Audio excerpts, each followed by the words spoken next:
Mum, I'm off to work now. I'll just leave my laundry by the door then, shall I? Mum, is everything all right in there?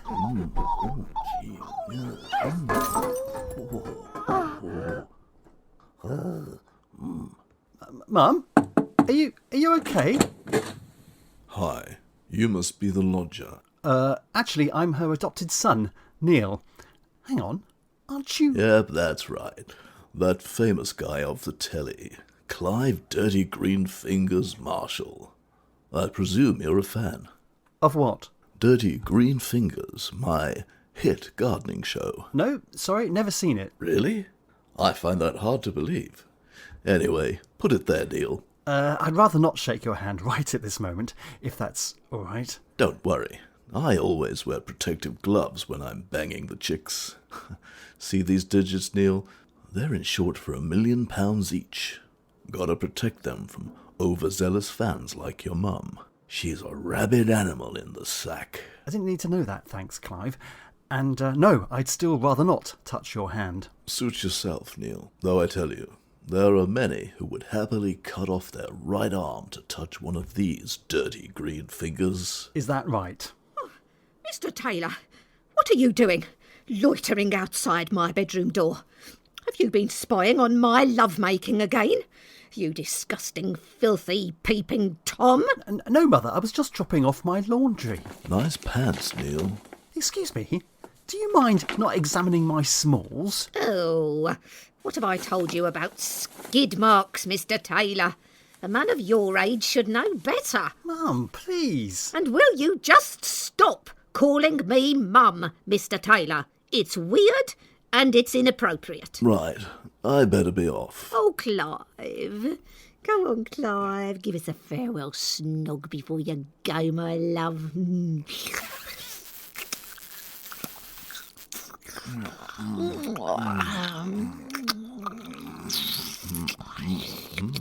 I think I'm going to be sick. Lovely. Oh, and Neil, let me leave you with a quick gardening tip. I'd rather you didn't. Always prepare your soil before planting. Know what I mean? Oh, Clive. I know exactly what you mean. You naughty little sauce pot. Till the next time, Jean. Ooh! Jean. Well, at least I now know your Christian name, Mum. Yes. Well, quite frankly, I'd rather wish that you didn't, Mr. I can't wipe me bum properly. Tea at 6? Yes, it is. And if you're going to go dogging beforehand, make sure you wash your hands properly before you come home.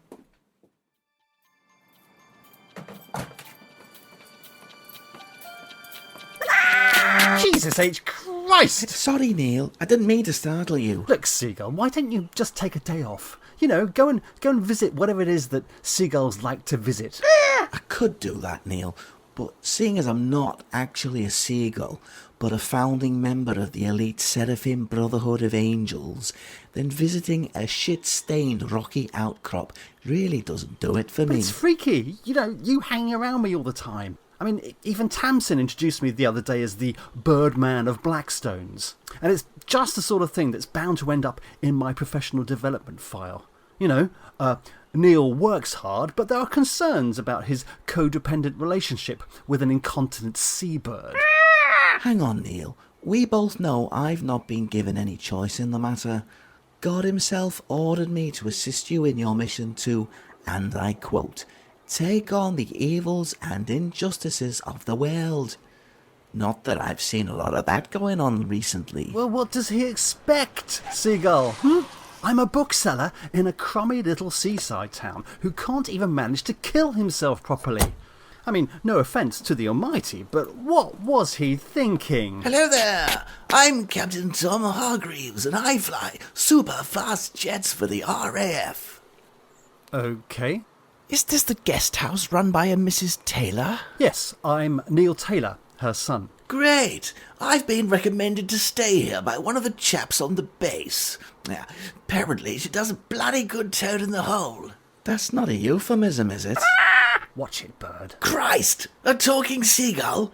I must get one of those. Ha! He could be my wingman. Wingman, get it? That's right. My mother is renowned in Eastwater, in fact, for her classic English dishes. I also hear that she drops her knickers for anyone and goes like a barn door in a force 10 gale. Insatiable, apparently. You did hear me when I said that she was my mother, yes? I did indeed. Well done, old sport. With a reputation like that, you must be very proud. Wow, I've never seen a queue like this before. Have you got someone famous doing a book signing today? Well, not that I've been told, no. Mind you, Tracy rarely keeps me in the loop. That's teenagers for you. I thought she'd recently turned 20. Oh yes, I forgot. Tracy's all grown up now, isn't she? And could probably run a Fortune 100 company without so much as breaking a sweat. Oh, I don't believe it. Oh, it's Clive Marshall, look. There are pictures of him all over the window display. All these women must be queuing up for him. That's awkward.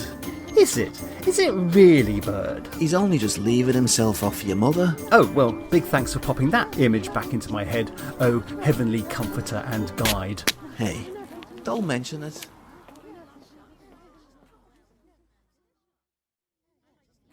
So, gorgeous, what's your name? Carol. Carol. That's a pretty name. Oh, thank you. Okay.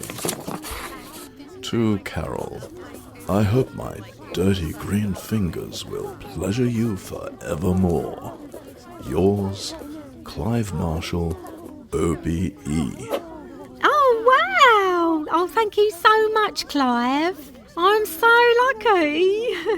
Yes, you are. Next. Tracy, why didn't you tell me about this book signing? I did. I you-zapped you about it last week. You zapped me. I mean, what does that even mean? Oh, come on, Neil. Everyone's using you-zap now. Well, I'm not. Oh, please don't tell me that you're still using WhatsApp. No, I don't use what's it up. I use email. Email? Oh my god, that's like only people over 35 use that. I'm over 35. God, are you really? Poor you. Look, come and meet Clive. Actually, I'm quite busy at the moment. I've got to... Clive? Meet my assistant, Neil. Oh, you again. Who knew you were Tracy's PA? No, Clive, I'm not Tracy's assistant. I'm the assistant manager. Well, if you ask me, this little fox doesn't need an assistant. Look, just to be clear, I'm not Tracy's assistant. I'm the assistant manager. From what I've seen, Tracy's more than capable of running the show single-handed. Aren't you, my pretty little poppet? Pretty little poppet? Sorry, Clive, but that's really patronising and sexist. No, it's not. I think it's really Bev. Bev? Yeah. No, Bev. Bevalicious. Luscious. Licious. Delicious. Tracy, Bevalicious isn't even a word. Ah, young people. They run circles around us, don't they, Neil? Well, speak for yourself. Anyway, did your mother manage to get those skid marks out at the end? Right, I better go and deal with those invoices. Skid marks? Gross. So, any more thoughts about cracking on with that divine mission of ours then, eh, Neil? What? No. Only, I understand that there is a lot of need out there in the world at the moment. You know, the sort of need that someone with your special powers should address sooner rather than later, don't you think? Look, Bird, I don't have any special powers, all right? I can't die, that's all. Now, will you just zip it so that I can concentrate on these invoices? Oh, for God's sake, was that you? Sorry, Neil, it's all these greasy chips I've been eating. This seagull incarnation is driving me nuts. And to think, not that long ago, I was feasting on starlight in the eternal halls of heavenly bliss. Oh, where's that bloody air freshener? I thought I could just sneak one out, without you noticing. Oh, did you now? Ah, why can't we have windows that open properly? For God's sake! He looks so gorgeous in the flesh, doesn't he? I mean, he's like some Greek gardening god. Oh, he's so toned and tanned. Easy there, Edith. You don't want to spontaneously explode. Oh, I want him to sweep me up and carry me off to his joey bower, where we'll spend long, languorous days making sweet, passionate... Oh, Marjorie, can you smell burning? You haven't done another one, have you? No, I have not. Christ, it smells like burnt old ladies' feet. Ah, I can taste it in the back of my mouth. You see? Your acrid fart has set off the fire alarm. You know, you really need to see a vet or something. Neil, you better get down to the shop floor. It wasn't me. It was the seagull. What? That farty burnt feet smell. It was the seagull. Oh, Jesus, it's got even stronger. You're disgusting. Go on, get out. Neil, please. Please come with me now. There's been an awful accident.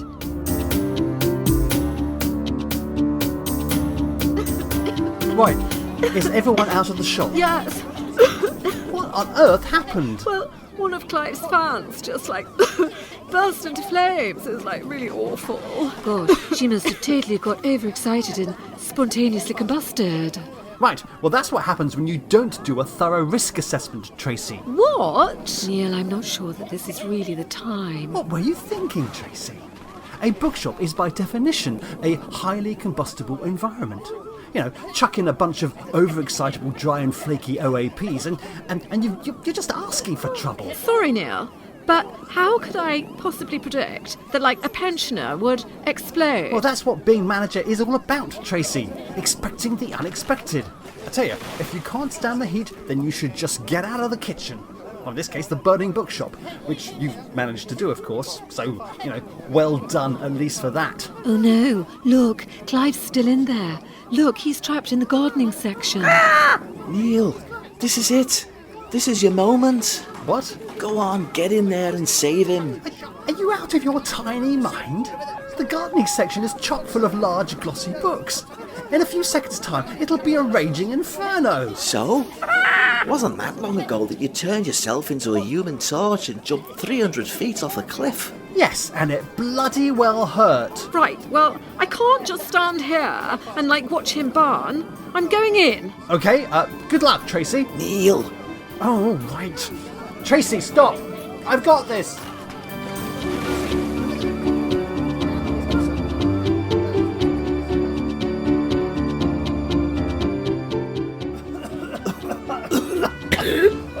Clive, are you all right?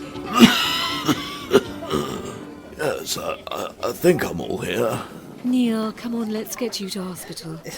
It's all right, Tamsin. There's no need to fuss. Oh.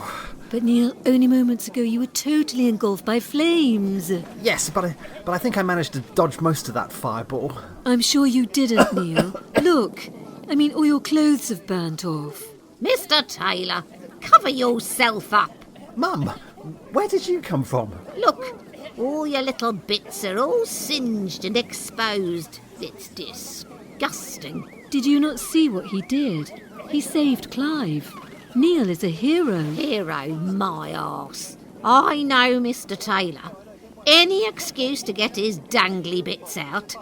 You should have seen him this morning, hanging outside my bedroom door like some creepy pervert he was. Mum, please, not in front of my work colleagues. What do you mean, not in front of your work colleagues? Look at you. You're stark naked. I brought you up to be respectable and proper, Mr. Taylor, and yet you choose to repay me for all my kindness with this gross display of exhibitionism. But I've just saved someone's life, Mum. Doesn't that mean anything to you? Aren't you just a tiny bit proud of me? Proud? What, of you exposing yourself to these nice ladies and half of Eastwater? I think not, Mr. Taylor. Look, Neil, I've got to get off to my next book promotion. But before I go, I just wanted to give you something as a token of my appreciation for, you know. Go on, say it, Clive. Saving your life. Well, I wouldn't go that far, Neil. I pretty much had the situation under control. But Clive, I had to jump through a huge wall of flame and then drag you out from under that burning bookcase. That's not quite how I remember it, Neil. But anyway, this is for you. Oh, thanks. Sorry that it's a bit charred. And that it's dedicated to, gorgeous Sophie. May your fruit taste as sweet as your smile. Nice. Ah, well, you can just scribble that out and write something a bit more fitting if you like. I won't mind. Oh, really? Great. So, thanks again. Jean, could I grab a lift to the station? Certainly, Clive, of course you can. But no hanky-panky while I'm at the wheel. We don't want any more unfortunate accidents today. I'll try and keep my hands to myself, Jean, but you know how it is. When the sap rises, my fronds will grow.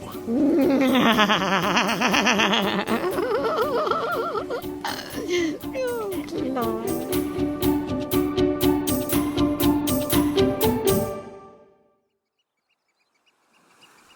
Well, I have to say, Neil, despite your initial reluctance, you really did step up to the plate today and perform your cosmic duty.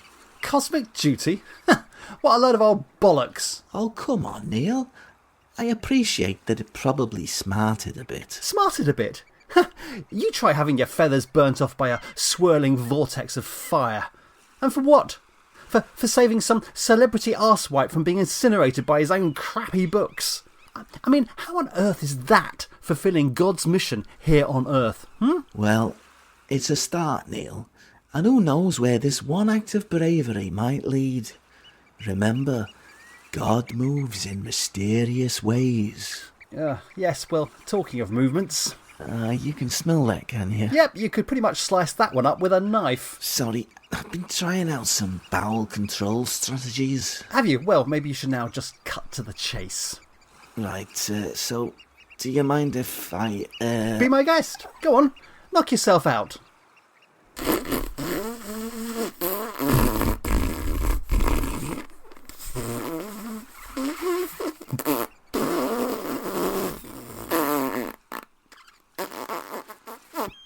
How's that then? Better? Oh, yeah. Much better, thanks. And you say that he didn't receive any medical treatment whatsoever? Yes, that's right. After a couple of minutes of, moaning and groaning, which is only to be expected, he seemed right as rain. I see. Well, many thanks for the intel, Gran. Security services depend on sources like you. Oh, that's all right, dear. You know me. Always on the lookout for human-alien hybrids. Yes. Oh, and really sorry to hear about Edith. I know, yes. It was a real shame that she didn't get to meet Clive. We'd queued for hours, you know. Yes, and of course, spontaneously combusting like that must have been an awful shock for you. It was, yes. But, on reflection, I think it's how Edith would have liked to have gone. With a bit of a flourish. Right. Well, Gran, I'd better crack on. Before you go, I was just wondering, if you're still sleeping with that, that nice young man you met at Cambridge. He was a lovely, lovely man. What was his name now? Was it Vladimir something or other? Sorry, Gran. Gotta go. So, what have we got? Definitely looks like an Alpha Red, sir. I see. Right. In which case, I shall make the arrangements.